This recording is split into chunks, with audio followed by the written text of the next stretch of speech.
Alain Lambert, CEO, and Craig Gibson, CXO of Prismo Metals, joining me here today. They're going to provide an update on their Palos Verdes project, which has got some positive news coming out today regarding the commencement of drilling. Palos Verdes neighbors Vizsla Silvers in Mexico's Panuco silver gold district rather. And so, yeah, pretty exciting news, pretty high potential drill campaign here. So, Alain, it's good to see you again. And Craig, we haven't met before, so it's good to meet you, so to speak. I hope you guys are doing well today. Alain, why don't I just hand it over to you just to get the ball rolling here nice and simple. Do you just want it to just give us a brief rundown, maybe, just to help set the table for the rest of the conversation? Give us a brief rundown of today's news release and its significance for us. Yes, great to see you again, Matt. We're quite excited about today's news, and I suspect that our shareholders are very excited about the news that we've announced, which is that the drill is turning at Palos Verdes, upcoming drill campaign 3,000 meters. We announced in early August that we were mobilizing to site. We did mobilize to site as planned and on time. But I'll remind your viewers, we're not drilling from our property. We're certainly drilling our property, but off of our partner's Vizsla's property. So it's not like you get there and get on somebody else's ground and start drilling, right? So we spent some very good time with our partners at Vizsla and did things together. They permitted some of the sites. The type of permit that we have means that, or that they have, that means that we have a lot of the work that we need to be done by hand. So building some paths to get to the drill sites, build the drill sites, and all of that has been done, has been completed, and the drill is turning. We also had to learn the way that they work, their safety measures, their environmental measures, and so on and so forth. And that led us to today, which we're really excited about. Mm-hmm. Well, and you kind of referenced yourself here prior to our going live that there's a difference, right? A $700 million market cap company, just there's a slightly different kind of order of operations than a smaller one such as yourself. And I think you kind of anticipated this and you've referenced this yourself, Alain, but maybe just, based on that previous press release, or maybe it was a little bit of chatter on online message boards and excitement, right? You can't blame people, like you say, it's a high impact campaign, but maybe a little bit of chatter about hoping that the drill had already spud. Maybe, and like I say, you referenced this already, but can you just provide a little bit more discussion around what it took or why there is a bit more of a perceived delay to the spud? Yeah, and I think you're right, Matt. There could be a perceived delay. That would be fair. We did say that that we were mobilizing and expected to drill, whatever the words were, very soon. So we, as I said, so there's a lot of a learning curve. How are we going to work together? Just to give you one very simple example is the level of insurance required by the driller and the type of insurance required by the driller from us is different than what Vizsla requires, understandably, right? They have 700 million market cap. We've got 12, slightly different things in the way we operate. So we had to get our crew and the driller's crew and everybody up to speed and construct these access, and now we are, and the drilling is ongoing. It has started. No, excellent. Yeah. So why don't we, Craig? I'll get you in the game here. I've got up here, I think maybe as a decent map for us to start this conversation. And if you need me to move somewhere else, Craig, please let me know. But so thus far, 6,000 meters over 33 holes for you gents on this project. So, people, I'll save you the napkin math. It's less than 200 meters per hole.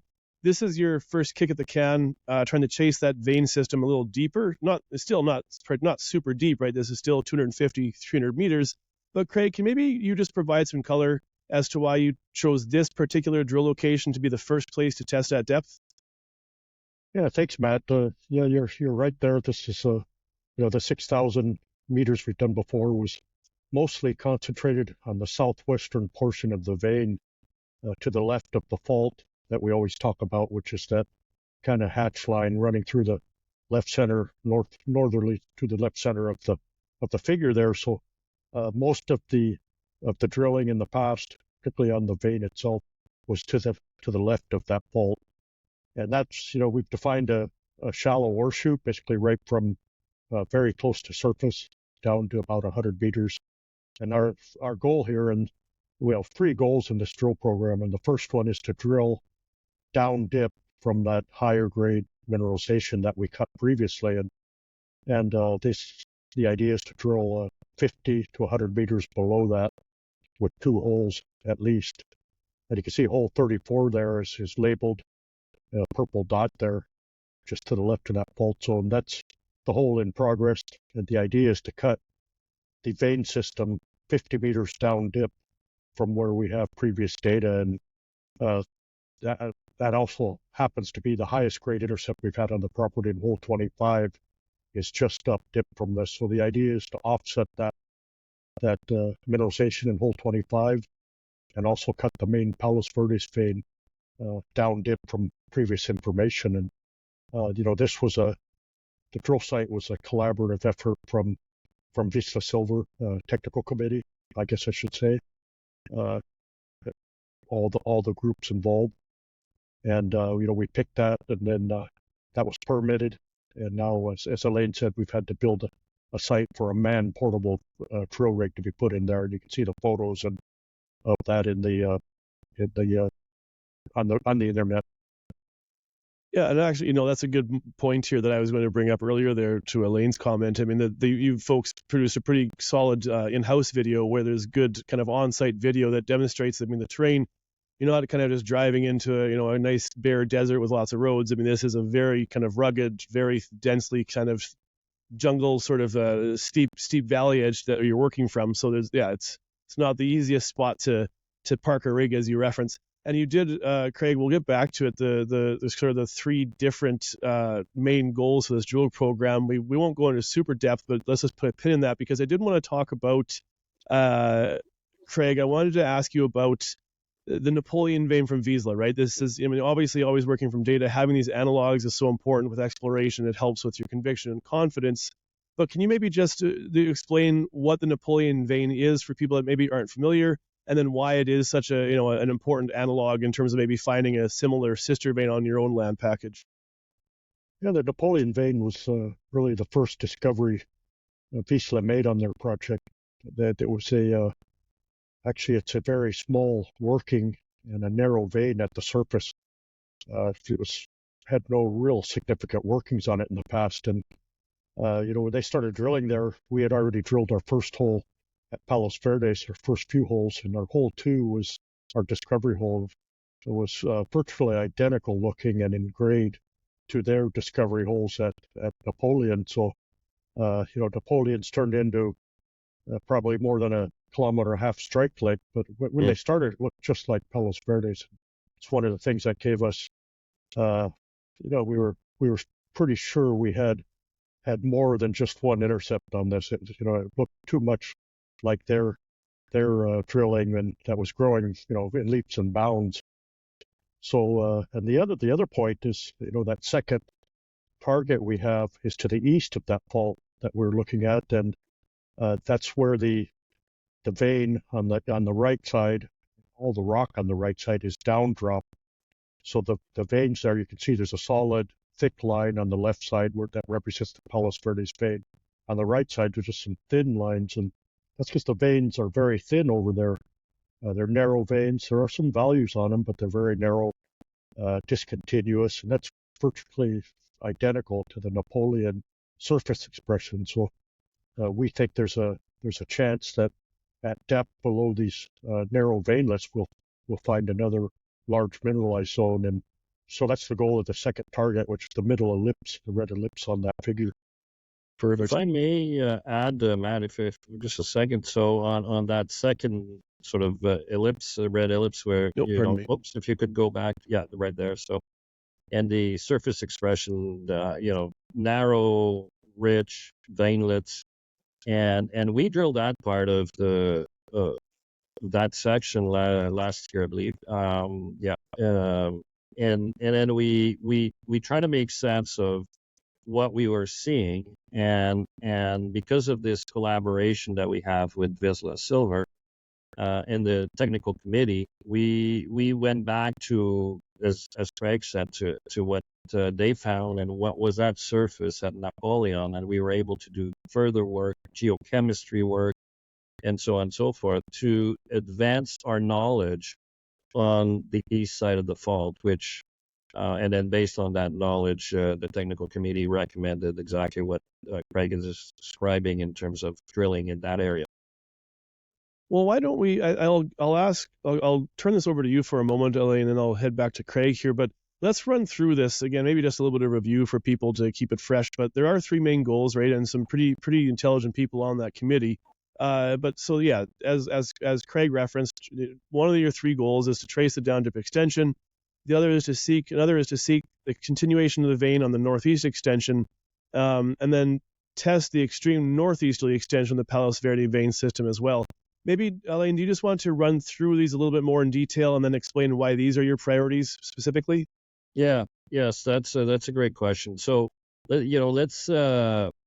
let's go back in time and the history of the relationship with Vizsla, right? So we were seeing some of these things by drilling on our property, and I kept asking Craig and the rest of the team, if they said, well, we can't really drill any deeper, and they would explain to me that, it's based on the angle. I said, well, why just drill off the guy's property, the neighbor's property? And then we started talking about this, and I called up Mike Connor almost 2 years ago and said, this is what we think. And what were we thinking? We were thinking, let's ignore our property boundaries and let's set up a comprehensive exploration program entirely based on geology, right? Not concession boundaries. And both his technical team and ours liked that approach. It led to the transaction with Vizsla. They became shareholders of our company. They have a board seat. They have a right of first refusal on our property. And we created this technical committee, which is comprised of Craig, Dr. Peter McGaw, and Jesus Villador, who is the VPX at Vizsla. And these three doctors in geology are doing exactly what Mike and I kind of envisaged at the beginning of the relationship, is let's explore this side of the district and let's provide our data, our experience, and Vizsla's, at Napoleon and Coppola, and have the most comprehensive exploration program on the northeast side of the district. And that's exactly what we're doing. So if I'm a shareholder of Prismo, which I am, I'm pretty excited about the prospects because, we got 750 meters of strike length. If we can prove up at depth on the west side of the fault and find a vein and find some high-grade mineralization in the second ellipse or in that area, that is great for our shareholders. And if I'm a Vizsla shareholder, why should I care? Well, it's almost like a free carry. It's like a free option on a third discovery. So they've got the little Prismo there that could help Vizsla make the third significant discovery. And it could be a big win for them. And as I said earlier, they have a right of first refusal on the property. So any significant discovery that we make together will fit nicely into their plan and building additional resource for them. I think it's it's almost an interesting thought exercise here. Geology doesn't give a hoot where you draw the lines on the map, but boy, it can, unless you have a positive relationship like you do with Vizsla. It can actually impact your ability to explore that geology effectively, right? So it is kind of a neat little idea, neat little execution going on here. I might just kind of gently go off script here, but I don't think it's too unwarranted. Craig, I might ask you I believe this is in the press release. Can you just maybe walk us through what we're seeing here, just so people that are reading it can have, a little bit of additional knowledge or depth of understanding of what it is that you're showing us here? Yes, this is basically a cross-section through the vein perpendicular to the strike of the vein. So you're looking to the northeast as you're looking at this section. And on the left side, or there's an inset showing the location of that cross section. That's right. You can see the Palos Verdes vein is marked in red and magenta color on that. So represents the steeply dipping Palos Verdes vein that we've been drilling in the past. And then above it, to the right of it, is a yellow line there, and that's the representation of a new vein we were hitting in the last couple of rounds. And turns out that vein has, it has a higher gold-silver ratio than the Palos Verdes vein. It doesn't necessarily mean it has higher gold values all the time, but there's more gold relative to the silver. So if you hit the same amount of silver in that, you usually have much higher gold. So interesting, like that, Vizsla in the Napoleon vein has very similar situation with, some very high gold grades, which are, they're high silver also, but they're relatively low silver for the very high gold, and that's why we said it's high gold to silver ratio vein. And, that was our best intercept, was more or less where the arrow is, where it says high gold silver vein. That was hole 25. And our first hole in this program, hole 34, is the light blue line on there. So that hole is aimed, and it's from the site that we just started drilling on. It's aimed just down dip 50 meters from the intercept in hole 25, and it also will intercept the Palos Verdes vein down dip. And then in green are a couple options for the next hole, which would be a further offset from a site about 70 meters east of the current site. And I have two holes. We'll probably just do one right now, and they have different orientations based on potential potential changes we could make in the drill program depending on what we hit in this first hole, hole 34. That blue area to the right is the projection of the where that cross fault, that northerly trending cross fault, actually cuts this section. So you just see a little piece of it there, and as you can see, we're drilling. That fault is actually dipping away from your view, so we're drilling underneath that fault, where we think we have the extension of that high-grade mineralization that we drilled in the past. So that's the idea for these first couple of holes. No, excellent. And your news release references roughly 750 meters are being dedicated to the first two holes. Obviously, the precise number will be defined by what geology provides you. I guess, Elaine, I might ask you this one just after these first two holes. Maybe this is a question, kind of a two-part question. I mean, how concrete are your plans? Do you know precisely where the next drills are going to be collared, or like what's next? I guess, and generally speaking, as well in terms of drilling. Mm-hmm. Here's the best way to answer this is twofold. One is let geology dictate what should happen next is one way to look at it, and then the unknown, which is could be quite interesting, is what happens if we have these two holes and we get great results out of them, and then what happens if the market really likes it, and what if the market demands more drilling on that side, and people want to finance it, right? So it's kind of it's as executives of the company, Craig and I and our colleagues, we never make hard decisions ahead of time. We like to see how things unfold. I think it's very important that we move to the east of the fault and test our assumptions and our analysis that it's the veins down dropped, and then if suddenly we start hitting mineralization there, then we'll have proven that what we have on the west side of the fault, actually we found it on the east side, and then the world changes at that point.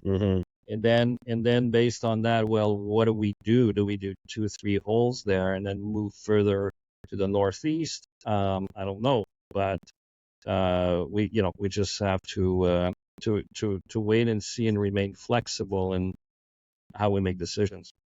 Yeah, fair, right? I mean, it's one of those things where you want to get that 3-step goal executed and accomplished, but at the same time, you would probably be remiss if you're hitting, just kilograms of silver and bonanza everywhere to not follow those up. And like you say, you establish that all of a sudden you've got some high grade here and start chasing it there.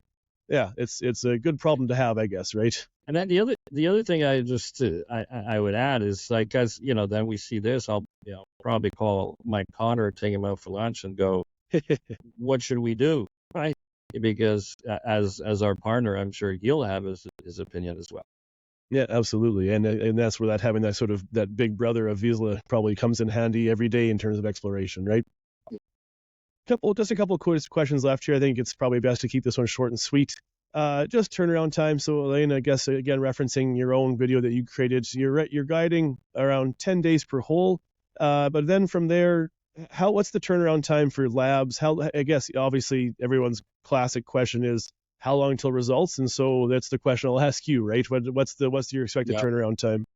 Yeah, so I'll make a couple comments and then turn it over to Craig. The first comment is that we will be assaying locally, as in Mexico, and so the turnaround times can be quick, within 2 weeks, to get the results back, and then between getting the core out, and we got to log the core in the middle. But what would be a good estimate, Craig, of, let's say, phase one, in terms of, so we started today, and then now, when before we get results for the first 2 holes. Now, it doesn't mean that we won't put out, we could put out the results of hole 1 and then separately hole 2. We don't know yet. We'll just have to see how things unfold. But how much time, Craig, from the start of the drilling to the time where assays can be released, after you receive them, analyze them, create your maps and your sections, and what's a fair assumption, Craig? I think, looking at the past results, we use SGS, which is a fully accredited lab, but they also have labs in Canada and the US, but in this case, they have in-country analyses, so we get a really good turnaround compared to some of the other labs, and they pick up very quickly. It's just 4 hours up the road, so they've done a very good job of us in the past. Generally, we've had turnaround as little as 4 days and as much as 15. So kind of depends on their workload, but I'd say by mid October, I'd say we should have at least results on the first hole. It's the one that's in progress right now, and with some luck, we may have more than that. And as Elaine said, we don't necessarily publish results just hole by hole, and so we'll look at that. But maybe mid October we can expect something. Yeah, everything's always fluid with exploration, right? Craig, I'll return to you. Just a hot Breccia update that you can maybe provide for us while we're here. Yeah, well, we've been working away on the project. We had some meetings with our group doing the AI study, and they've got some. They're working on it still, but we've got some preliminary information that shows it's actually very interesting. It's helping us out, and we're focusing down on that. But I think with the new data we acquired, and the model is constantly being upgraded with this data, and I think it'll help not only the AI data, but help us direct some of our future drill holes based on this information we receive. Excellent. And honestly, Jens, I think that's probably where I'll call it here. I'll just give you an opportunity for final thoughts to maybe clarify or explain anything you think I maybe overlooked. Thank you, Matt. I maybe one quick further thought here from what Craig has said is that as part of the new data that we acquired, and we had a press release recently announcing that, is we have all of the information now of hole number 1 that was drilled by Kennecott, which is now part of Rio Tinto. They drilled it in the 70s. So just think about the value of having everything of hole number 1. So it kind of evolves our plan, so we'll probably drill very nearby one of the other holes to be determined. But so I can say, well, once at Breccia, once we've done our first hole, we'll really have results from 2 holes, which is great position to be in. Right. Awesome. I think it's important to know, to understand, that hot Breccia, we've been operating on, a small data set, and we're looking at the comparison with the Christmas mine nearby, high-grade skarns and replacements. And, that's what we knew was there. We could see pieces of coming up to the surface in these dikes and in the breccias. But now with the results from hole 1, we know they hit an intrusion that is itself, it's mineralized. It's not post-mineral and ripping up these fragments. It's now mineralized, so it changes the game a little bit. We have the high-grade skarns, which a lot of people think, well, they're smaller tonnage, but, high grade. And now we have a target which is potentially a much larger tonnage, lower grade deposit. And, it changes the whole outlook. And as Elaine says, we drill on one of the sites that was drilled previously. We've, hole 1, we can take almost as a hole drilled. We have all the information from it. We can recover our information from one of these other sites. So that'll be very interesting.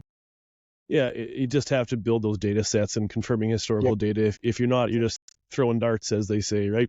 Yep. So yeah, gentlemen, I think that takes us to the end here. Elaine Lambert, CEO, Craig Gibson, CXO of Prismo Metals. That's priz.cn on the CSE there. Pretty exciting drill campaign. I know I've had it circled on my calendar, and I'll be watching for results. This is probably going to be some big numbers there, hopefully. So good luck, gents, and we'll talk to you on the other side, I suppose.